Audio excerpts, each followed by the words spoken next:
Bonjour mes chers élèves, comment allez-vous? J'espère que vous allez bien. Bienvenue sur ma chaîne YouTube Cours de français facile avec Prof Hajar. Alors aujourd'hui, on va aborder une leçon de lecture qui a pour objectif d'identifier le portrait dévalorisant d'un personnage. Mais si vous n'avez pas encore vu la première vidéo concernant le portrait valorisant d'un personnage, qu'est-ce que vous attendez? Vous trouverez le lien dans la barre de description. Alors, vous êtes prêts? C'est parti! Je lis le texte. Le monstre poilu. Au milieu d'une sombre forêt, dans une caverne humide et grise, vivait un monstre poilu. Il était laid, il avait une tête énorme posée sur deux petits pieds ridicules, ce qui l'empêchait de courir. Il ne pouvait donc pas quitter sa caverne. Il avait aussi une grande bouche, deux petits yeux glauques et deux longs bras minces qui partaient de ses oreilles et qui lui permettaient d'attraper les souris. Le monstre avait des poils partout, au nez, aux pieds, au dos, aux dents, aux yeux et ailleurs. Ce monstre-là rêvait de manger des gens. Tous les jours, il se postait sur le seuil de sa caverne et disait, avec des ricanements sinistres, « Le premier qui passe, je le mange ». Mais jamais les gens ne passaient par là, car la forêt était bien trop profonde et bien trop sombre. La référence de ce texte, H. Bichonnier, le monstre poilu.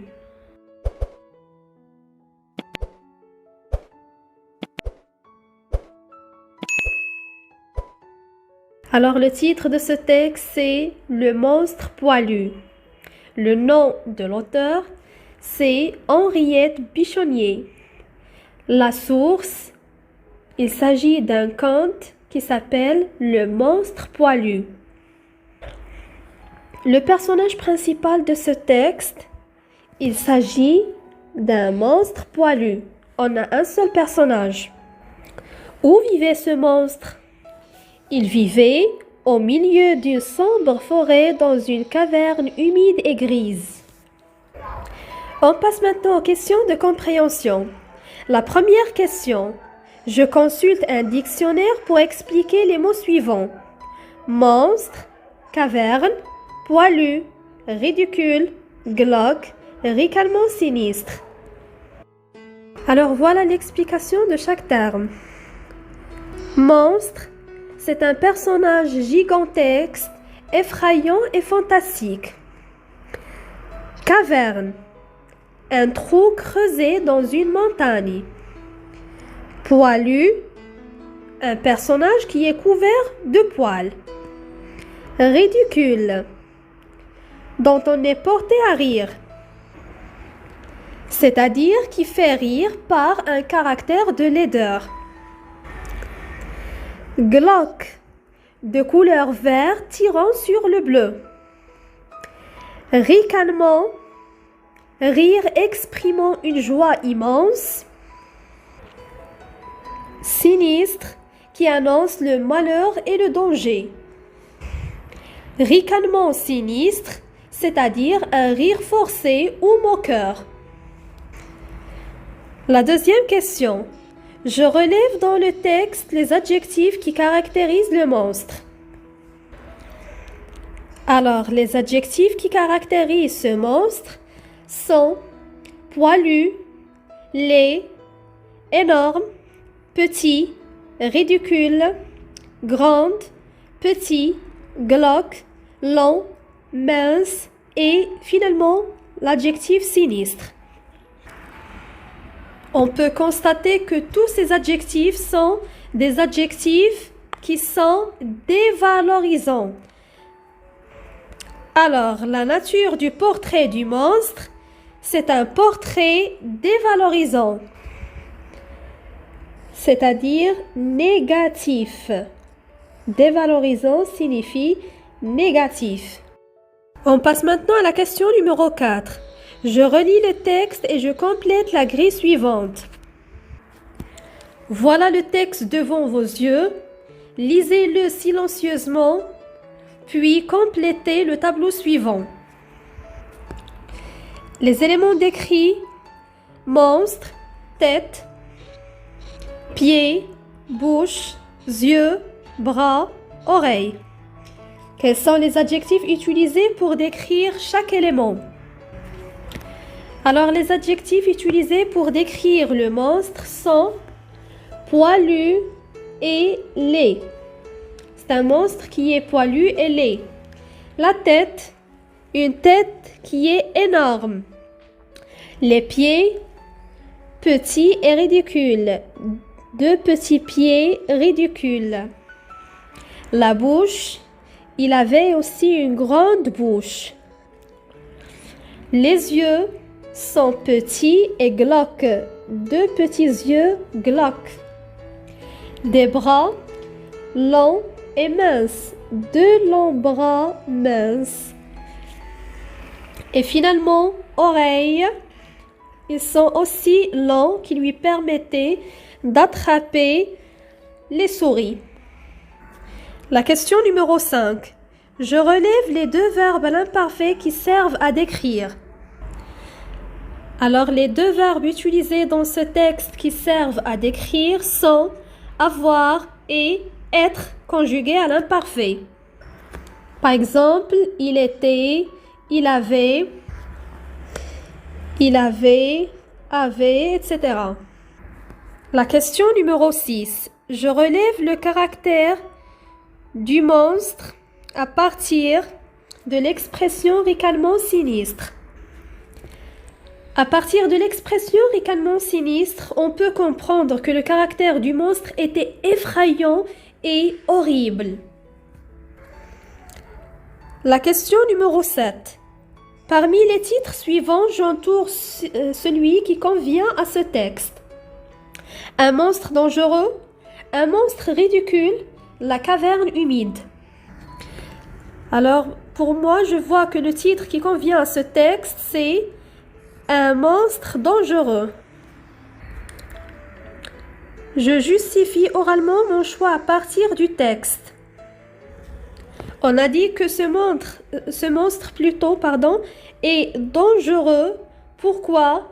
Tout simplement parce qu'il rêvait de manger les gens.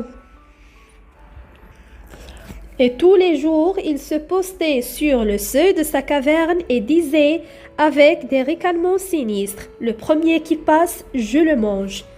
Et donc, ce monstre est très dangereux. La question numéro 8. Je lis le texte d'une manière expressive. Je relis le texte. Le monstre poilu. Au milieu d'une sombre forêt dans une caverne humide et grise, vivait un monstre poilu. Il était laid, il avait une tête énorme posée sur deux petits pieds ridicules, ce qui l'empêchait de courir. Il ne pouvait donc pas quitter sa caverne. Il avait aussi une grande bouche, deux petits yeux glauques et deux longs bras minces qui partaient de ses oreilles et qui lui permettaient d'attraper les souris. Le monstre avait des poils partout, au nez, aux pieds, au dos, aux dents, aux yeux et ailleurs. Ce monstre-là rêvait de manger des gens. Tous les jours, il se postait sur le seuil de sa caverne et disait avec des ricanements sinistres « Le premier qui passe, je le mange ». Mais jamais les gens ne passaient par là, car la forêt était bien trop profonde et bien trop sombre. Prenez la page. Je retiens. Pour décrire un portrait dévalorisant d'un personnage, on doit mentionner 3 éléments qui sont l'aspect physique, l'aspect moral et l'aspect vestimentaire. Pour ce faire, on doit utiliser des adjectifs dévalorisants. Pour l'aspect physique, on peut utiliser à titre d'exemple laid, ridé, regard absent, etc. L'aspect moral, arrogant, dur, désagréable, énervé, froid, furieux, hostile, indiscret, impoli et jaloux. L'aspect vestimentaire, des vêtements usés, haillons, ensemble mal assorti, des habits en peau d'âne. On passe maintenant à la rubrique « Je m'entraîne ». La première question, je réponds aux questions suivantes. Ce monstre est-il dangereux? Ce monstre est-il beau? La réponse: oui, ce monstre est dangereux. Pourquoi? Parce qu'il rêvait de manger les gens. Ce monstre est-il beau? Non, ce monstre est laid et désagréable. La deuxième question. Si vous rencontrez ce monstre, que lui direz-vous? Je lui dirai que les êtres humains ne sont pas faits pour être mangés. On passe maintenant à la rubrique Je réinvestis. La première question. Je cherche le contraire des adjectifs ci-dessous pour les réutiliser dans la description. Portrait valorisant, portrait dévalorisant. Voilà l'exemple. Le contraire du mot bon, c'est méchant. Autrement dit, vous devez trouver le contraire des adjectifs suivants.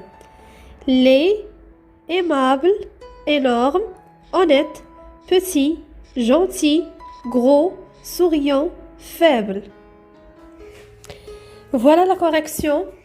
Le contraire du mot laid, c'est beau, aimable, odieux, énorme, minuscule, honnête, malhonnête, petit, grand, gentil, méchant, gros, maigre, souriant, triste, faible, fort. La question numéro 2. Je cherche dans des contes des adjectifs dévalorisants qui caractérisent les ennemis du personnage principal comme l'ogre, la sorcière, le monstre, etc. Puis je les mettrai dans le tableau suivant. On a un ensemble d'éléments décrits: la taille, vêtements, la tête, les yeux, les cheveux, le front, le nez et le regard. Vous devez trouver, ou plutôt chercher, des adjectifs dévalorisants négatifs qui caractérisent ces éléments décrits. Alors voilà des adjectifs dévalorisants à titre d'exemple qu'on peut utiliser par exemple dans un conte pour décrire un ennemi, à savoir l'ogre, la sorcière, un monstre, etc. Alors, les éléments décrits pour la taille, les adjectifs dévalorisants: une taille voûtée, monstrueuse, chétive. Les vêtements déchirés, la tête énorme, des yeux ensanglantés, les cheveux blancs, les dents noires, les ongles sales et rongés, les mains longues et maigres, la peau blême, les joues creuses et pâles. Et voilà, j'espère que vous avez bien compris ce cours. Si vous avez des questions, n'hésitez pas de me contacter. Merci de votre attention. À bientôt.